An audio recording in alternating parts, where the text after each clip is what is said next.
पुराने वक्तों की बात है। एक छोटे से पुरसुकून गांव में अदनान नामी एक नौजवान रहता था। अदनान का ताल्लुक एक मुतवस्सित घराने से था, लेकिन उसके अखलाक और शराफत की मिसालें पूरे इलाके में दी जाती थीं। इसी गांव के किनारे पर एक बहुत बड़ी और कदीम हवेली थी, जहां एक बाअसर हिंदू खानदान आबाद था। इस खानदान की बेटी इंजली न सिर्फ खूबसूरत थी, बल्कि बहुत मगरूर भी थी। इसे बचपन से ये सिखाया गया था कि मुसलमान कट्टर और तंग नजर होते हैं। वो जब भी अदनान को देखती, हकारत से मुंह फेर लेती, लेकिन अदनान हमेशा नीची नजरें किए खामोशी से गुजर जाता।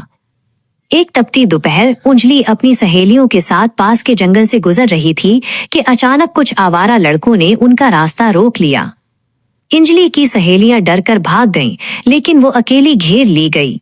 वो खौफ से थर थर कांप रही थी और उसे अपनी इज्जत बचाने का कोई रास्ता नजर नहीं आ रहा था। आइन उसी वक्त अदनान वहां से गुजरा।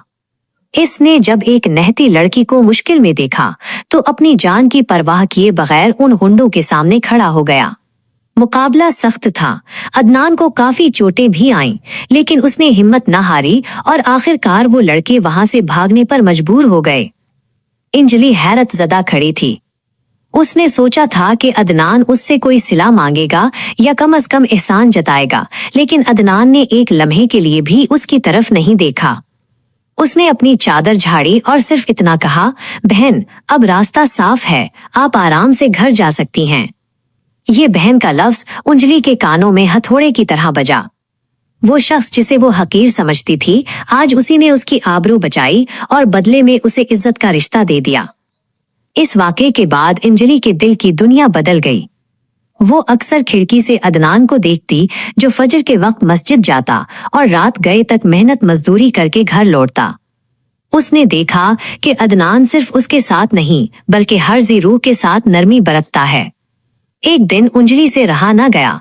वो अदनान के पास आई और पूछा, तुमने इस दिन मेरी मदद क्यों की, जबकि तुम जानते थे कि मैं तुमसे नफरत करती हूँ?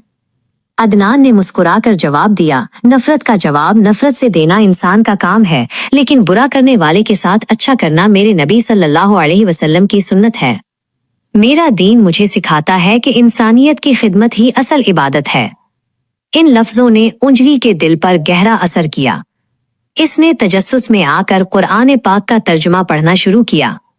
जैसे जैसे वो पढ़ती गई, उसे महसूस हुआ कि वो बरसों से जिस अंधेरे में थी, अब वहां रोशनी आ रही है। इसे तौहीद की समझ आई। इसे पता चला कि असल कामयाबी सिर्फ दुनिया में नहीं, बल्कि आखिरत के दायमी सुकून में है। इसके जहन की तमाम गलत फहमियां एक एक करके मिटती गईं। बिल आखिर एक रात जब पूरा गांव सो रहा था, अंजलि ने अपने दिल में एक अजीब सा सुकून महसूस किया। उसने फैसला कर लिया कि वो अब मजीद इस सच्चाई से दूर नहीं रह सकती।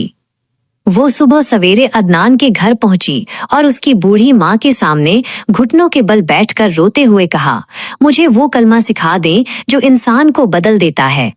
मैं इस रब की होना चाहती हूँ जिसने अदनान जैसे इंसान पैदा किए हैं। इस तरह अंजलि आयशा बन गई और इसका कबूल इस्लाम पूरे इलाके के लिए एक बहुत बड़ा सबक बन गया कि इस्लाम तलवार से नहीं, बल्कि अखलाक और किरदार की ताकत से फैलता है। अस्सलामु अलैकुम दोस्तों, अगर आप हमारे YouTube channel DU story PK पर नए आए हैं तो हमारी दिलचस्प और सबक आमोज कहानियां देखने के लिए हमारे चैनल को सब्सक्राइब करें और बेल आइकन को जरूर दबाएं ताकि आपको हर नई वीडियो का नोटिफिकेशन मिल सके।